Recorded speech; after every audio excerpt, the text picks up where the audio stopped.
Hello again, everyone. I am so sorry it has taken me so long to post up another video.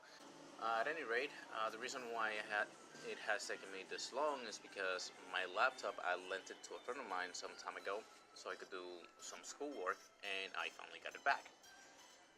Now that I got my laptop back, I can actually make some videos with a better quality instead of the improvised videos that I've been uploading. So this dream happened a good 3 years ago, give or take. I'd have to look for the date, but it's been a couple of years. And so it starts like this. Everything is dark, but I can perceive the entire world. I can perceive all of it. Um, Even though everything is dark, I can feel all the pain. I can feel the misery. I can feel, death. Just people dying. Not really a good feeling. So anyway, off in the distance, I see a light. So I start kind of like zooming into the light, and as I get closer to the light, it starts getting brighter. Well, the source of the light was actually like a bonfire, one of those that you see in old movies, like in New York during the winter, like one of those. And anyway, the light was minimal, but I could still see. As my sight got a little bit brighter, I started to see more things and perceive more stuff. Now, the next thing that I perceived was, like, I understood that there was a war going on, and mainly being fought between just two armies, not kind of like a world war kind of thing. So just two main armies, right? So anyhow, as it gets brighter, I get the feeling that it's nighttime where I'm at. I'm not really sure where I am looking down on, but it's nighttime with just a little bit of illumination. Now, on the ground, in the grass, I see a sniper, a scout sniper for one of the armies. Obviously, he was going into the enemy camp. So I see him crawling, and he's crawling uphill.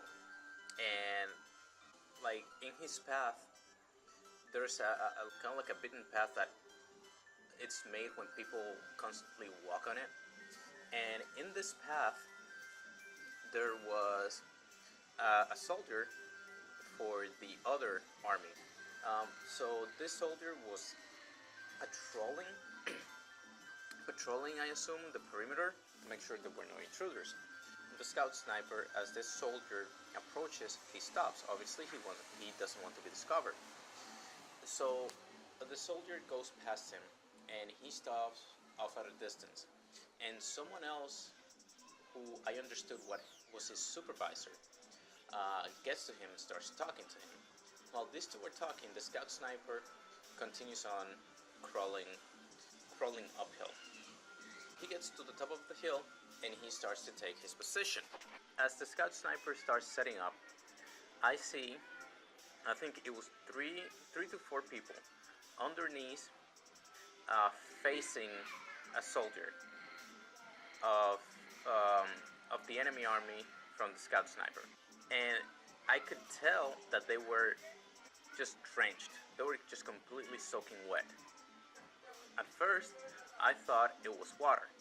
Well, in front of those 3 or 4 people that were underneath was a soldier, like I said before. He was standing over them, and he was saying something, but I could not understand what he was saying. Well, this soldier pulled out a lighter. He lit it up and threw it on the ground. And those people that were in their knees caught on fire. So I could feel their pain. I could hear their screaming, their suffering. I could feel everything. It was terrible. And while they were still alive, while they were still being burned alive, a little distance away from them, maybe 50 feet away, I saw 3 more people underneath in the ground, and another soldier looking over them. Well, this soldier put out a gun and shot each one in the head, execution style. So he killed all 3 of them. Okay, so that happened. Then, off in the distance, I see the army that these two soldiers that killed these people belonged to. Well, there were a group of people, like in a half circle, with what I understood their general in the middle of them, kind of giving a speech. I believe he was talking to them, encouraging them. I don't know what was going on. So, mind you, because of this war, a lot of people were dying, and it was just causing a lot of misery. So, as this general is giving his speech to the troops, the scout sniper, I understood it was his mission to kill this general. So, the scout sniper finished adjusting his position. He picked up his rifle, adjusted it, pulled the trigger. Well, the soldiers that were around the general, when they saw their general die, they got pissed. They were mad. So because their general had just been murdered in front of them, they started fighting that much more fiercely. Well, they were enraged than they were before. Because the fighting intensified, a lot more people started dying and a lot more people were suffering, which I felt all of it. Well, after that happened, my sight kind of blacked out. Everything just went dark. And I thought the dream was over. The dream was not over. That was barely the beginning. So as my sight comes back, I'm standing in the same place in my hometown as the dream of the bright star in the middle of the day. Same exact spot. So as I am looking around, what I noticed was everything, absolutely everything was a shade of red. There were no other colors other than black and red and just the shades in between those colors. That was it. So when I looked up, I saw what I think was the sun, but instead of shining bright white, yellow, whatever, it was black. It was just a blacked out sun. It was just pitch black. And as I am looking around, wondering, what is going on? Why is everything red? A beam of light fell right in front of me. From the beam of light emerged a being.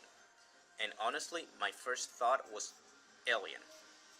Well, this being was about twice my height. So, this being was wearing like a weird style robe that was grayish, white, and blue. Those were the colors. And those were the only colors in this town in this panorama view. Like, only his colors were different than everything else. From this being, I don't know if it was an alien, angel, demon, I don't know. I don't know what it was. But what I do know is that I did not feel, mind you, I did not feel any malice, any danger from this being. In that moment, when this being appeared, I was no longer alone. There was someone else. There was a girl behind me. And when I looked at her face, I could not see who she was. I couldn't see her face. Her face was blurred. It was blurry. I couldn't make out anything. This being motioned for us to follow it. And I don't know if it was male or female. Now, one thing that I forgot to mention, the being had feline features.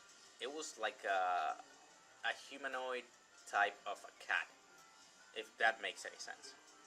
Now, because, as I said before, I didn't feel any danger, any malice from it, I was inclined to follow it.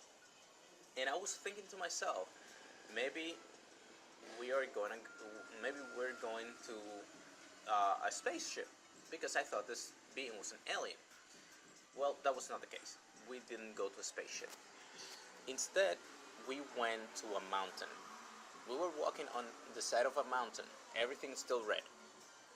And as we are halfway up the mountain, I stopped. I looked around and I am thinking to myself, why does this place feel so familiar? Have I been here before? I am sure that I've been here before. Anyway, I kind of brushed it off. I kept walking with this being, and shortly after, we stopped. Right above us, there was a jet black orb with like a gold sigil, like a gold rune in the middle of it. I had never seen any sigils or any runes like it. So this being stretched out its hand, touched the jet black orb, and a pillar of light fell to the ground from the orb. And as it hit the ground, it spread like kind of like a spider web is the best way that I can um, describe it. And at the end of each, like at the end of each line, there was a jet black circle with a golden sigil in it. There were many of them. However, no single sigil was identical. All the sigils were different. Now, I understood. No one told me, the being didn't tell me. I simply understood that each of those circles in the ground represented a portal. Each of those things were a gateway, a portal to either a different world, a different universe, or a different reality. The being went to one of the circles and stood in the middle of it, and he was waiting for us to follow it, which we did. We got to the sigil in the center, and then I blacked out again. Everything went dark. When I came to, I understood I no longer was on Earth. I was in a platform. And I think I was in a different planet, in a spaceship. I have no idea. I started looking around, and there was a huge open room with computer monitors, a whole bunch of machines, and people walking around. I say people, but I don't really think they were regular humans. I couldn't tell what they were, if they were human or not, because every single one of them, they were wearing a robe in the same style as the feline being. The only difference is that all of the robes were pure white. All of them were white, so I couldn't see their faces. Now, in the center of the room, there was a peculiar machine. It was like a solid round metal table. There was light coming out of it, and this light was actually a hologram of Earth. And within the hologram, there were points of light just, blinking, going in and out. And each one of those lights, I understood, was a different city, a city within the respective countries. Now, for the first time, this being spoke. It said this: "We have been with you. We have been among you for a very long time now.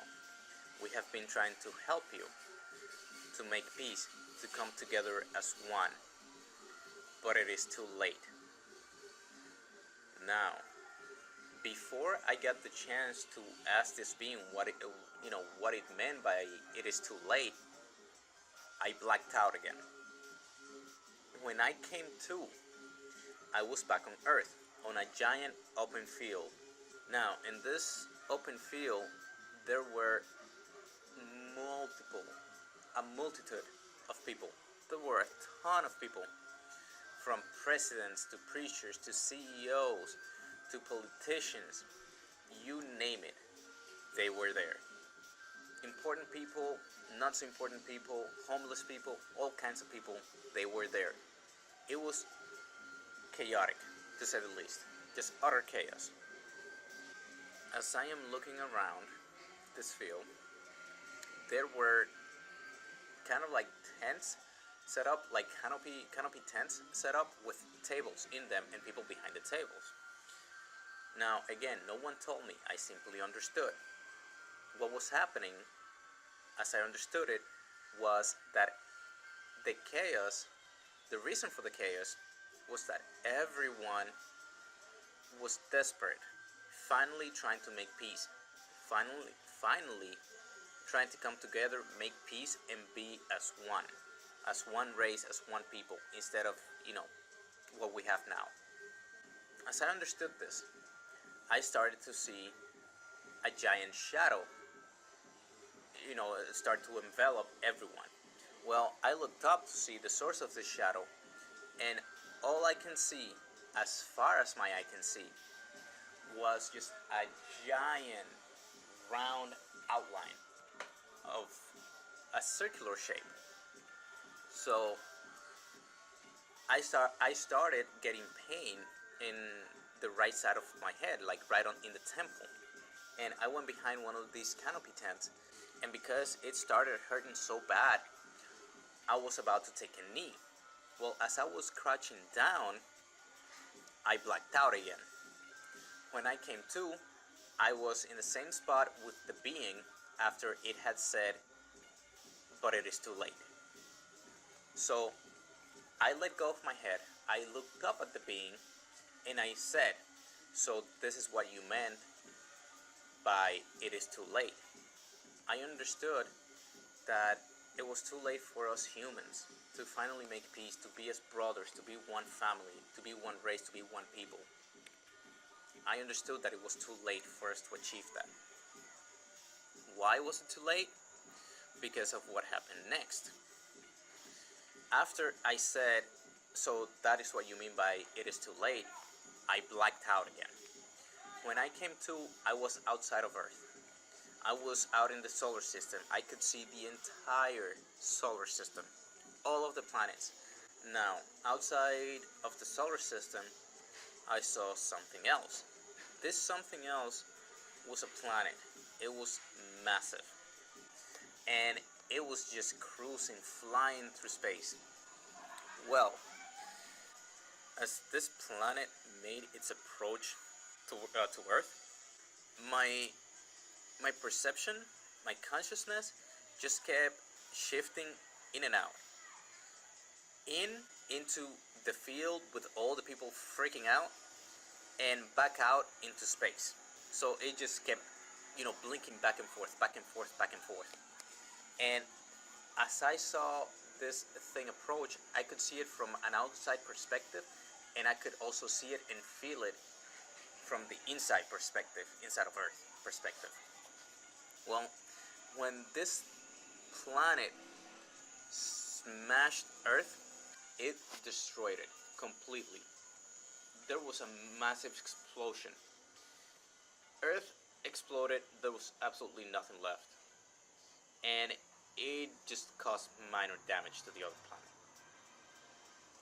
So, after Earth exploded, my vision just went out again. I blacked out. Then, when I came back in, I heard a voice.